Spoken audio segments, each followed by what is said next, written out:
హైదరాబాద్, ఢిల్లీ, బాంబే, అహ్మదాబాద్, చెన్నై, బెంగళూరు, జమ్మూ ఇలా ఏ ఎయిర్పోర్ట్లో చూసినా ఇండిగో డౌన్ డౌన్ అంటూ స్లోగన్స్ కనిపిస్తున్నాయి.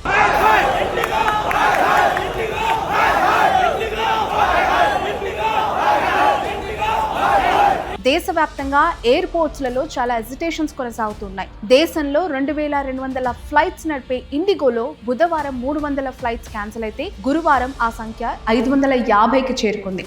ఇక శుక్రవారం నేను ఈ వీడియో చేస్తున్న టైంకి దేశవ్యాప్తంగా దాదాపు 1000కి పైగా ఫ్లైట్స్ డిలే అవుతున్నాయి, క్యాన్సిల్ అవుతున్నాయి ఇన్ఫర్మేషన్ వచ్చింది. Only in India are air passengers taken for granted. Is the Aam Aadmi taken for granted? Only in India are 300 flights cancelled without accountability. 300 flights. Only in India can 1232 flights be cancelled in November without consequence. ఇదేదో ఈ రోజు రేపటితో ఆగిపోయేది కాదు, అలానే rectify అయ్యే అవకాశం కనిపించట్లేదు. యథావిధిగా నడిచే పరిస్థితి అంతకంటే లేదు. నాకు తెలిసి ఈ ఇష్యూ సాల్వ్ కావడానికి అట్లీస్ట్ 3 months ఆర్ 2 months పట్టే అవకాశం ఉంది. ఫిబ్రవరి మిడ్ వీక్ వరకు ఇలాగే ఇండియా వైడ్ గా రోజు కొన్ని వందల ఇండిగో ఫ్లైట్స్ క్యాన్సిల్ అయ్యే అవకాశం ఉంది, డిలేగా నడిచే అవకాశం ఉందని తెలుస్తుంది. అసలు ఇండిగో ఫ్లైట్స్ ఇలా క్యాన్సిల్ కావడానికి రీజన్స్ ఏంటో ఈ వీడియో ద్వారా నేను మీకు చెప్పబోతూ ఉన్నాను. డీప్ గా డిస్కస్ కూడా చేయబోతున్నా. ఇక గత 2-3 రోజులుగా వేల మంది ఎయిర్పోర్ట్లోనే పడిగాపులు కాస్తున్నారు. తిండి లేక, తిప్పలు లేక, నిద్ర లేక, ఫ్లైట్స్ కోసం ఎప్పుడు వస్తుందా, అసలు ఫ్లైట్ వస్తుందా రాదా అనే ఇన్ఫర్మేషన్ తెలియక చాలా ఆందోళన చెందుతున్నారు. కొంతమంది అమ్మాయిలు అయితే లిటరల్లీ వాష్రూమ్స్ దగ్గరకు వెళ్ళి శానిటరీ ప్యాడ్స్ కోసం కూడా అక్కడున్న ఎయిర్లైన్స్ సిబ్బందిని అడుగుతున్నారు, గొడవ చేస్తున్నారు. నిజంగా చాలా చాలా ఇబ్బందికరమైన వాతావరణం ఎయిర్పోర్ట్లలో కనిపిస్తోంది. రాత్రి 10 గంటలకి ఫ్లైట్ ఉంటే 11 గంటలకు వస్తుందని మెసేజ్ వెళ్తుంది. తీరా 11ంటికి వెళ్తే 12 అంటున్నారు. ఆ తర్వాత అది 1, 2, 3 చివరికి తెల్లారిపోతుంది. 6 గంటలకి ఫ్లైట్ స్టార్ట్ అవుతుంది. దాదాపు 3-4 రోజులుగా ఇదే పరిస్థితి. దొరికిందే సందని వేరే ఫ్లైట్ బుక్ చేసుకుందామా అంటే అమాంతం జేబులకు కత్తర్లేస్తున్నాయి మిగతా ఎయిర్లైన్స్. ఫ్లైట్ టికెట్ రేట్స్ అమాంతం పెంచేశాయి. వన్ సైడ్ ఫేర్ 20,000 ఉంటే 60,000గా ఇప్పుడు దొరికిందే సందని లాగేస్తున్నాయి. 5,000 టికెట్ని 50,000కి చేసేసాయంటే నమ్ముతారా? ఇండియన్ ఎయిర్లైన్స్లో అతిపెద్దది ఇండిగోనే. ఫ్లైట్స్ క్యాన్సిల్ కావడానికి 3 రీజన్స్ ఉన్నాయి. అవి ఈ వీడియోలో నేను మీకు క్లియర్గా చెప్పబోతున్నాను. చాలా ఇంపార్టెంట్ రీజన్స్ కూడా ఇవి. ఇక్కడ మనం మెయిన్గా మాట్లాడుకోవాల్సింది మన ఏవియేషన్ మినిస్టర్ కింజారపు రామ్మోహన్ నాయుడు గురించి కూడా. అసలు ఇంత జరుగుతూ ఉన్నా, దేశవ్యాప్తంగా ఫ్లైట్స్కి సంబంధించి ఆందోళన కొనసాగుతూ ఉన్నా, డీజీసీఏ ఏవియేషన్ డిపార్ట్మెంట్స్తో మీటింగ్ పెట్టి స్మూత్గా సిస్టమ్ వెళ్ళేలాగా, ఎవరికి ఎలాంటి ఇబ్బంది కాకుండా ఉండాలని ఆదేశించాను అని చెప్పి జస్ట్ ఒక ట్వీట్ వేసి వదిలేశారు. అట్లీస్ట్ ఇంత పెద్ద సిచ్యువేషన్లో మీడియాని అడ్రస్ చేసి ప్రయాణికులకు కావచ్చు, ఎయిర్లైన్ సిబ్బందికి కావచ్చు, ఆ సంస్థల యజమానులకు కావచ్చు ఒక మెసేజ్ ఇవ్వలేకపోయారు. అంటే అటు ప్రభుత్వానికి ఇటు ప్రజలకి అనుసంధానకర్తగా ఉండాల్సిన కేంద్ర మంత్రి నుంచి ఈ పర్టికులర్ టైంలో వచ్చిన రియాక్షన్ చూసి చాలామంది ఆయనకి ట్విట్టర్లో క్వశ్చన్ చేస్తూ ఉన్నారు. ఎయిర్లైన్స్ సంస్థలకి ప్యాసింజర్స్ అంటే ఎందుకింత చులకన, మా డబ్బులు మా సమయం మీకు అంత చులకన అయిపోయాయని చెప్పి ఈ పర్టికులర్ టైంలో క్వశ్చన్ చేస్తున్నారు.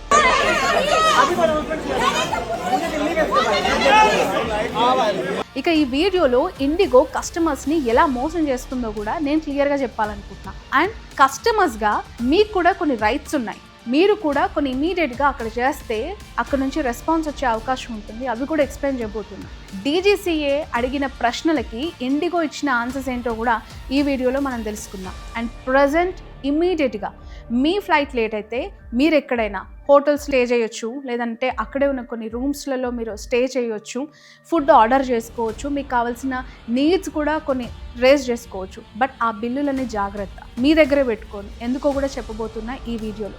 ఇండిగో కంపెనీకి మన ఇండియన్ ఎయిర్లైన్స్లో 60% కంటే ఎక్కువగా షేర్ ఉంది. హైయెస్ట్ ఎయిర్ సర్వీసెస్ ఇండిగోలోనే రిజిస్టర్ అవుతున్నాయి. కానీ దాదాపు 3 రోజుల నుంచి ఫ్లైట్స్ అన్నీ క్యాన్సిల్ అయిపోతున్నాయి, డిలే అవుతున్నాయి. ఎక్కడ స్క్రీన్ మీద చూసినా కూడా టెక్నికల్ ఇష్యూస్ లేవని కనిపిస్తూ ఉన్నాయి. వెదర్ కండిషన్ బాగానే ఉందని చూపిస్తుంది, బట్ ఫ్లైట్ క్యాన్సిల్ అవుతూ ఉన్నాయి, లేదంటే డిలేగా వస్తుంది. కొత్తగా వచ్చిన ఫ్లైట్ డ్యూటీ టైం రూల్స్ దీనికి ప్రధాన కారణంగా తెలుస్తూ ఉన్నాయి. ఈ సెకండ్ ఫేజ్ రూల్స్ ప్రకారం ఒక పైలట్ లేదా స్టాఫ్ రోజుకి జస్ట్ 8 hours, వారానికి 35 గంటలు, నెలకి 125 గంటలు, ఏడాదికి 1000 గంటల కంటే ఎక్కువగా పని చేయకూడదు. కొత్త రూల్స్ ప్రకారం ఇంతకు ముందు వారానికి 36 గంటలు రెస్ట్ ఉంటే ఇప్పుడు అది 48 గంటలు ఉంటుంది. ఇంతకు ముందు అర్ధరాత్రి 12 గంటల నుంచి అంటే నెక్స్ట్ డే తెల్లవారుజామున 6 గంటల మధ్య 6 ఫ్లైట్స్ ల్యాండింగ్ చేసేవారు. ఇప్పుడు దాన్ని 2కే తగ్గించారు. ఒక రోజులో 10 గంటల కంటే ఎక్కువగా నడవద్దు, నడిపించొద్దు. ఇంతకుముందు ఒక పైలట్ నైట్ డ్యూటీ చేసిన తర్వాత కనీసం 10 గంటలు రెస్ట్ తీసుకోవాలి. ఇప్పుడు దాన్ని 12 గంటలకు పెంచారు. 2 గంటలు అదనంగా యాడ్ చేశారు. పైలట్స్ మీద వర్క్ బర్డెన్ పెరిగితే వాళ్ళు అలసిపోతున్నారు. చాలా ఇష్యూస్ వస్తున్నాయి. ఫిజికల్గా, మెంటల్గా వాళ్ళు స్ట్రెయిన్ అవుతూ ఉన్నారు. సో ఆ బర్డెన్ అంతా కూడా ఎయిర్ యాక్సిడెంట్స్కి గురయ్యే అవకాశాలు ఉంటాయి, ఆ ఛాన్సెస్ ఎక్కువగా పెరుగుతాయని చెప్పి DGCA ఈ కొత్త రూల్స్ని చాలా సడన్గా ఉన్నట్లుండి తెరపైకి తెచ్చింది. ఇవే ఇప్పుడు ఎయిర్లైన్స్ సిబ్బందిని, యజమానులని చాలా ఇబ్బంది పెడుతున్న రూల్స్. సరే, కొత్త రూల్స్ వస్తే చాలా ఎయిర్లైన్స్ ఉన్నాయి కదా ఆల్టర్నేటివ్గా అని అనుకోవచ్చు. ఇండిగో ఫ్లైట్స్ మాత్రమే ఎందుకు లేట్ అవుతున్నాయి, ఎందుకు డౌన్ అవుతూ ఉన్నాయి, ఎందుకు ఈ ఇష్యూ, ఇంకా ఎయిర్లైన్స్ ఉన్నాయి కదా వాటికి లేని ప్రాబ్లం ఓన్లీ ఇండిగోకి ఎందుకు అని చాలామంది కామన్గా వచ్చే క్వశ్చనే. బట్ దానికి కూడా ఇక్కడ చాలా పెద్ద రీజన్ ఉంది. ముందే చెప్పాను కదా, ఇండిగోకు ఇండియన్ ఎయిర్లైన్స్లో చాలా పెద్ద షేర్ ఉంది. 60% of the majority share belongs to IndiGo airlines. So అంత పెద్ద సంస్థకి పైలట్స్ టైంకి దొరకట్లేదు. అర్జెంటుగా ఇండిగోకి పైలట్స్ కావాలి. ఎస్, మీరు విన్నది నిజమే. మీరు ఎవరైనా పైలట్ అవ్వాలి అనుకుంటే ఇమీడియట్గా ట్రైనప్ అయి కూడా ఉద్యోగానికి అప్లై చేసుకోవచ్చు. అంత నీడ్ ప్రస్తుతం పైలట్స్ డిపార్ట్మెంట్కి ఉంది. ఉదయం 10 గంటల దాకా పనిచేసి పైలట్ 8 గంటలకే దిగిపోతూ ఉన్నారు. ఆ టైంకి ఉన్న ఫ్లైట్ని నడిపించే వాళ్ళు ఇప్పుడు లేరు. మీకు ఎయిర్పోర్ట్లో కళ్ళ ముందే చాలా మంది పైలట్స్ అటు ఇటు తిరుగుతూ కనిపిస్తూ ఉన్నా వీళ్ళందరూ ఉన్నారు కదా ఎందుకు నడిపించట్లేదు అని చెప్పి మీ అందరికీ డౌట్ రావచ్చు. ఇదే రీజన్. వాళ్ళ షిఫ్ట్ అయిపోతుంది. వాళ్ళకు వచ్చిన కొత్త రూల్స్, నార్మ్స్ ప్రకారం వాళ్ళు ఎక్కడానికి వీల్లేదు, ఆ ఫ్లైట్ని నడపడానికి వీల్లేదు. ఒక బస్ డ్రైవర్ రాకపోతే ఇంకొక బస్ డ్రైవర్ని పంపించినట్లు ఉండదు ఎయిర్లైన్స్లో. చాలా సిస్టమాటిక్ అండ్ స్ట్రిక్ట్ రూల్స్ అక్కడ ఉంటాయి కాబట్టి దానికి ఈ రూల్స్ అండ్ రెగ్యులేషన్స్ కొత్తగా ఇంకా అటాచ్ అవటం వల్ల ఇంకాస్త కఠినతరమయ్యాయి. ఇండిగో పాత రూల్స్ ప్రకారం సరిపోయేంత మంది పైలట్స్ని ఇండిగో ఉంచుకుంది. ఆ యాజమాన్యం దాని ప్రకారమే స్కెడ్యూల్ చేసి ఫ్లైట్స్ని వాళ్ళు నడిపిస్తూ ఉన్నారు. దేశవ్యాప్తంగా ప్రతిరోజు కూడా ఓన్లీ ఇండిగో 2500 వరకు ఫ్లైట్స్ నడిపిస్తుంది. అంత స్టాఫ్ కూడా రన్ అవుతుంది.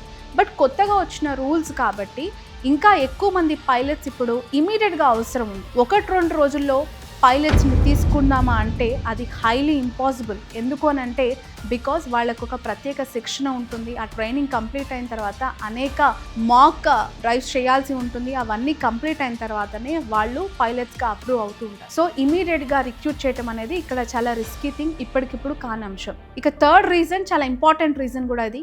ఇండిగో సంస్థ పైలట్స్కి బెటర్ శాలరీస్ ఇవ్వట్లేదు అని చెప్పి ఇప్పుడు వస్తూ ఉన్న న్యూస్. చాలామంది పైలట్స్ చెప్పా పెట్టకుండా ఈ క్రైసిస్ని అదునుగా చూసుకొని సెలవులు పెట్టేసి వెళ్ళిపోయారు. సో చాలామంది ఇంతకాలం వాళ్ళ లీవ్స్ లేదంటే ఆఫ్స్ అన్ని పోస్ట్పోన్ చేసుకున్న వాళ్ళంతా ఇయర్ ఎండ్ ప్లాన్స్ చేసుకున్నారు. ఈ ఇయర్ ఎండ్ ప్లాన్స్లో భాగంగానే వాళ్ళంతా కూడా లాంగ్ వెకేషన్స్లో ఉన్నారు. ఇదే టైంలో ఈ క్రైసిస్ వచ్చింది. సో ఈ ప్రాబ్లమ్స్ వస్తున్నాయని ఇండిగో టికెట్ బుక్ చేసుకున్న వాళ్ళకి ముందు ఇన్ఫర్మేషన్ ఇవ్వాలి యాక్చువల్గా. బట్ ఫ్లైట్ టైంకి గంట ముందు మెసేజ్ పెడుతోంది ఇప్పుడు ఇండిగో. ఇక్కడ ఎంత సెల్ఫిష్గా ఇండిగో బిహేవ్ చేస్తుందంటే 1 డే ముందు చెప్తే ఫ్లైట్ టికెట్స్ అన్నీ క్యాన్సిల్ చేసుకుంటారు కదా, అది ఇండిగోకి పెద్ద లాస్ అవుతుంది. అందుకే ఎయిర్పోర్ట్కి వెళ్ళాక అక్కడికి చేరుకొని వాళ్ళ స్టాఫ్ని క్వశ్చన్ చేశాక అప్పుడు మెసేజెస్ అఫీషియల్గా పెడుతూ ఉన్నారు.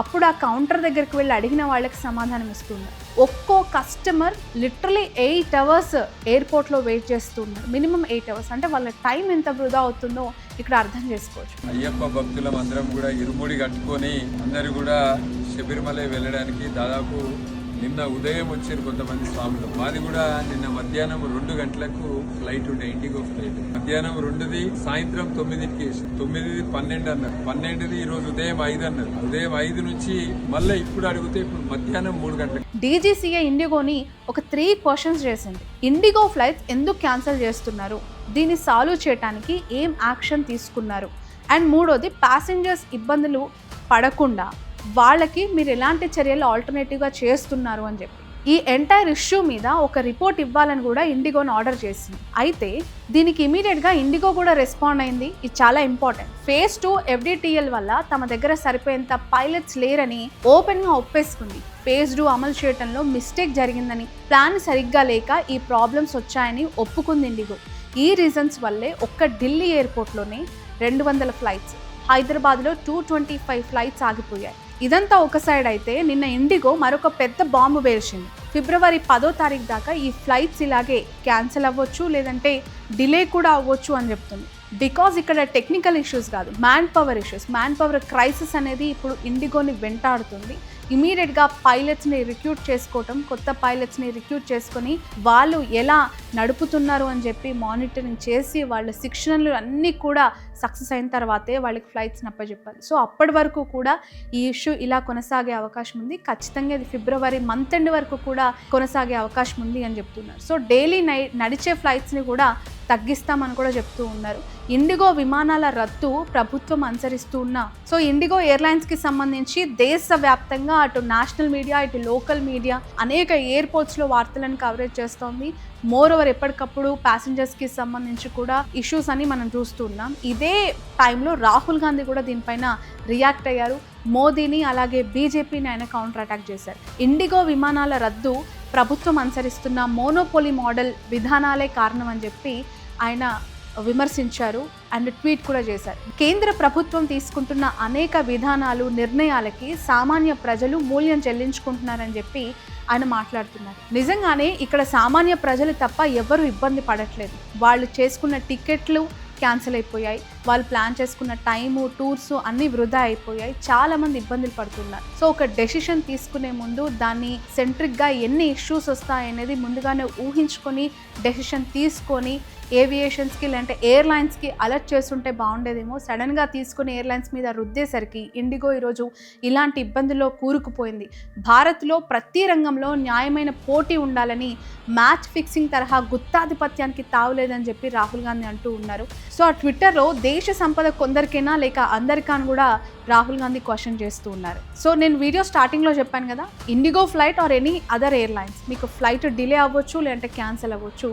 మీరు హోటల్స్లో స్టే చేసినా లేదంటే ఆ ఎయిర్పోర్ట్స్లో ఫుడ్ కావచ్చు లేదంటే ఏమైనా ఎక్స్పెన్సివ్ థింగ్స్ మీరు కొనుక్కున్నా కూడా ఆ బిల్లులను మాత్రం జాగ్రత్తగా పెట్టుకోండి. తర్వాత అప్లై చేసుకుంటే ఆ డబ్బంతా మీకు రీఫండ్ చేస్తుంది ఆ పర్టికులర్ ఎయిర్లైన్స్. DGCA రూల్స్ ప్రకారం ఏదైనా ఫ్లైట్ లేట్ అయితే ఆ టైంలో ప్రయాణికులకి ఏ హెల్త్ ప్రాబ్లమ్స్ వచ్చినా లేదంటే వాళ్ళ స్టే ఫుడ్ బిల్స్ మొత్తం ఆ సంస్థనే భరించాలి. సో నెక్స్ట్ టైం మీరు ఎక్కడికైనా ట్రావెల్ చేయాలనుకుంటే ఫ్లైట్స్ని ముందుగానే చెక్ చేసుకోండి.